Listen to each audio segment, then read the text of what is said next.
آج ترکی اور سیریا ملک شام کے غم میں ہم شامل ہیں۔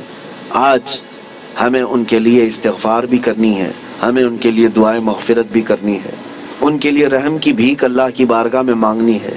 زمین اتنی تیز پھٹے گی کہ ہزاروں کی نہیں لاکھوں کی تعداد اس میں زمین میں چلی جائے گی۔ مشرق میں ہم لوگ بھی آتے ہیں، ویسٹرن میں دوسری کنٹریز ہیں، آپ کو پتہ یورپ وغیرہ، اور عرب ہے، اور ان زلزلوں کے متعلق جو فرمایا گیا وہ قیامت سے قریب آنے والے ہیں، وہ بڑی نشانیوں میں سے ہیں۔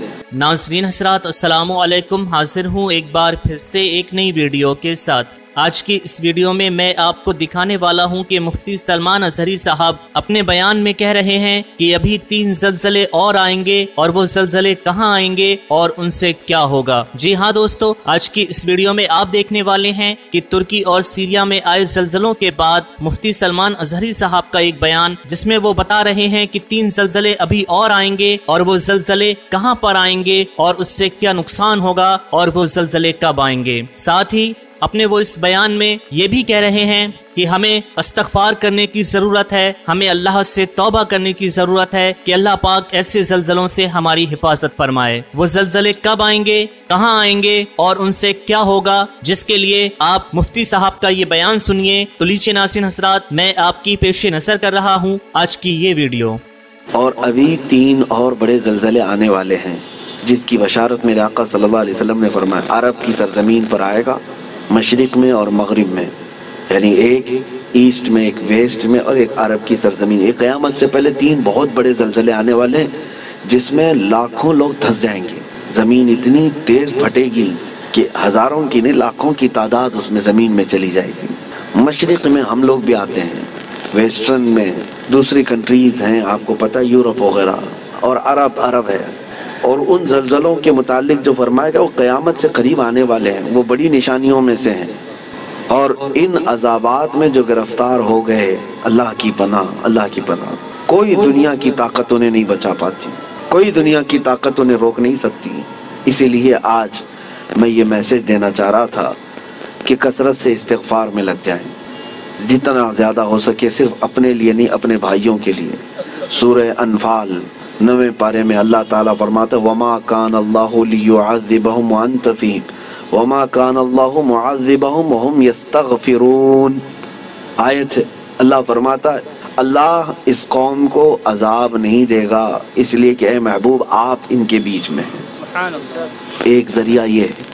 دوسری بات اللہ تعالیٰ قرآن میں فرماتا ہے وَمَا كَانَ اللَّهُ مُعَذِّبَهُمْ وَهُمْ يَسْتَغْفِرُونَ، اور اللہ ان کو اس وقت تک عذاب نہیں دے گا جب تک یہ استغفار کرتے رہیں گے، جب تک یہ استغفار کرتے رہیں گے۔ استغفار کیا ہے؟ استغفر اللہ ربی من کل ذنب واتوب الیہ، استغفر اللہ ربی من کل ذنب واتوب الیہ، استغفر اللہ ربی من کل ذنب واتوب الیہ۔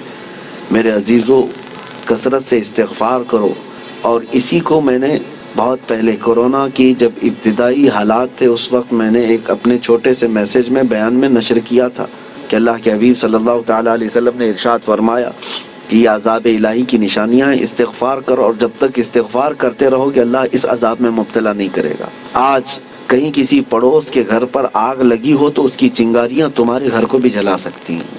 یہ مت سمجھنا کہ ترکی ہل گیا، ملک شام ہل گیا، یہ تو ہم بہت دور بیٹھے ہیں، زمین تو سب کی جڑی ہوئی ہے، زمین ایک ہی ہے۔ اور ان زلزلوں کے ساتھ اللہ تعالیٰ پوری دنیا کو یہ عبرت دینا چاہتا ہے، اسی لیے توبہ و استغفار کے ذریعے سے اپنے اعمال کی طرف توجہ دیں۔ اور وہ جو ہزاروں لوگ دھنس گئے ہیں زمینوں کے اندر، ان کے لیے مغفرت کی دعا کریں۔ اور جو آج قسم پرسی کے عالم میں وہاں پر ہیں، بڑی بڑی عمارتیں جو ڈھہ گئیں، بہت سارے لوگ بے گھر ہو چکے، ان کے مال مویشی سب ہلاک ہو چکے، ان کے لیے اپنے دل میں رقت پیدا کریں۔ وہ تمہارے بھائی ہیں، امت مصطفیٰ ہیں۔ نبی پاک صلی اللہ تعالیٰ علیہ وسلم نے یہی ارشاد فرمایا مومن وہی ہے کہ جو دوسرے مومن کی تکلیف پر تڑپ جائے۔ مثل المؤمن کمثل جسد اذا اشتكى عضو تداعى له سائر الجسد بالسهر والحمى۔ ایک مومن کی مثال میرے آقا فرماتے ہیں سارے جسم کی طرح ہے، ایک عضو کو بھی تکلیف ہوگی تو پورے جسم میں بخار آ جائے گا۔ آج ترکی اور سیریا ملک شام کے غم میں ہم شامل ہیں۔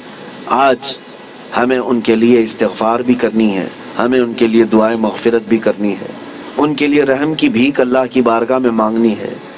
میرے عزیزوں، تنہائی میں اللہ تعالیٰ کی بارگاہ میں روتے گڑ گڑاتے مانگے، یقین جانو کہ آج اپنے بھائیوں کے لیے دعا کرو گے تو کل تمہیں کوئی مصیبت آئے تو ساری دنیا تمہارے لیے بھی دعا کرے گی، اور اللہ تعالیٰ دوسرے مومنین کے دلوں میں تمہارے لیے رقت پیدا کرے گا، تمہارے لیے رحم پیدا کرے گا۔